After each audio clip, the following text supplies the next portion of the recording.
नुआ सरकार आइला पर कहले सरकारी जमी जबरदखल सब उच्छेद हम आम मन बहुत खुशी थिला से 2 वर्ष है नुआ सरकार आसवा दिन आम ग्रीवांश दौड़चु किंतु सरकारी जमीन सबूर प्रमाण पत्र कागज पत्र आरआई रिपोर्ट सबू थाई केस तहसिल रुजु हो फाइन आदे कला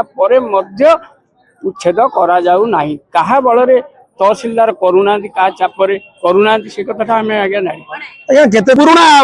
माने पाठर पुनरावृत्ति ए भांगंतु दुकान भांगंतु ए करंतु से करंतु मते आम माननीय मंत्री सुरेश पुजारी मु पेपर आनी तमे कौन पाई घर भांगुना सबुठ दुखद कथा ये लगुच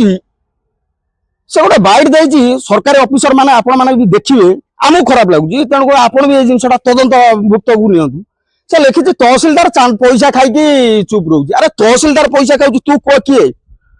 तू किए हु आर यू गोटे सरकारी ऑफिसर एगेस्ट रे तू कहू तहसिलदार पैसा खाई मान चुप कर तू किए टका पैसा कारबार होेतु सरकारी गोचर जमीटा को आक्वायर करके शेष मुंडे इटा फैक्ट्री कराई जमी गोचर जमी रे रास्ता दीदीटा नियाई सी तो भावुन यहाँ तो पड़ियाटा आम फांका अच्छी कितु यहीटा तो आम कर लास्ट मुंडे कर जो फैक्ट्रीटा तेणुक आम आम किसी कर तो से साहस तो देला कि मु निवेदन करुची तुम प्रतिनिधि मान माध्यम ए न्यूज़टा तार जो बाइकटा से देजी एटा गोटे सरकारी कर्मचारी गोटे तहसिलदार एगेस्ट दौची गोटे जिलापाल एगेस्ट दौची इवन टोटाल पूरा एटा होची डायरेक्ट ओडिशा रो गोटे मान मर्यादा कथा सरकारी ऑफिसर एगेस्ट से दौची कंप्लेन सरकारी ऑफिसर तहसिलदार आसिक आम गरीब दुकानी आम चांदा खाऊ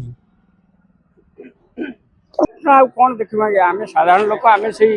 बारंबार दौड़ी नयंत हेलु एथर आम भाविचु व्यासनगर तहसिलदार ऑफिस आगे बसबू माध्यम निवेदन करुची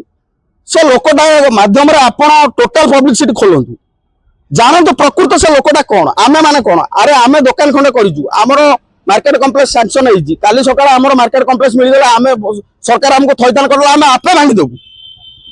गवर्नमेंट आज गोटे प्रोजेक्ट सिस्टम कले गोटे बड़ प्रोजेक्ट हेले आमे आपे भांगी देबु आमे आमे भी जानिजु सरकारक संपत्ति ऊपर आमे कोन आम बापर विभाग नै आम बापर विभाग नै आमे सरकार आमे भी निजे एडमिट करजु आई हैव एडमिटेड आमे भी निजे एडमिट करूछु एटा गवर्नमेंट लैंड आपण गोटे कथा जानतु भाई एक्सएलसीआर रेसिडेंटल कॉलेज साइंस कॉलेज ना रे से बारंबार अभियोग करतला से चांदा पकईची कॉलेज वाला ठू कॉलेज रो मालिक ताऊ देईची पैसा ता विरुद्ध रे लागला ताको बंद करदला आम एउठू मध्य तहसील व्यासनगर को आसी चिठी आ जिलापाल भी जनईथिलु आ पूर्व जो मैडम कलेक्टर थिले ताकू भी जनईथिलु आ एडीएम कलिंगनगर भी अवगत अछंती किंतु कार्य किछ हो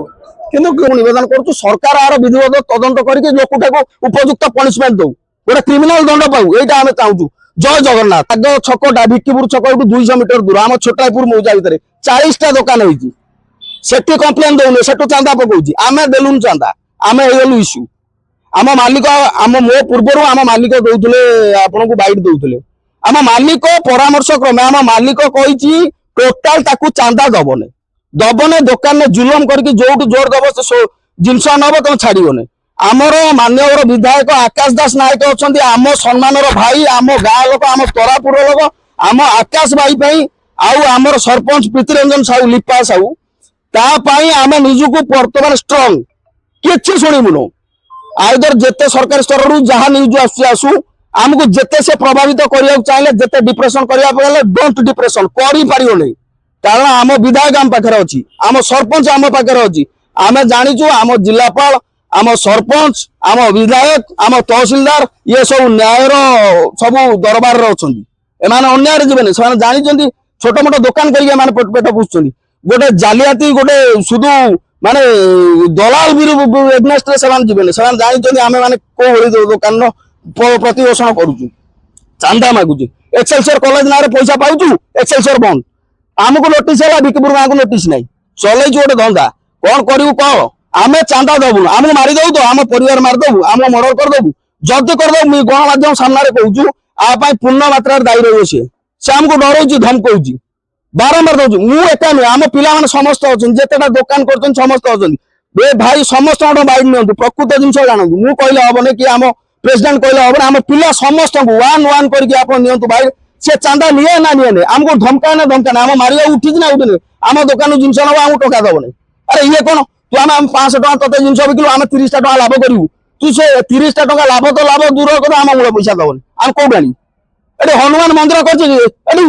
ରୋବାବ କରୁଛି ପୁରା ଗୁଣ୍ଡାରାଜ ଆରେ ଗୁଣ୍ଡାରାଜ ସରିଗଲା ଏଟା ମୋହନ ମାଝୀ ସରକାର ବିଜେପି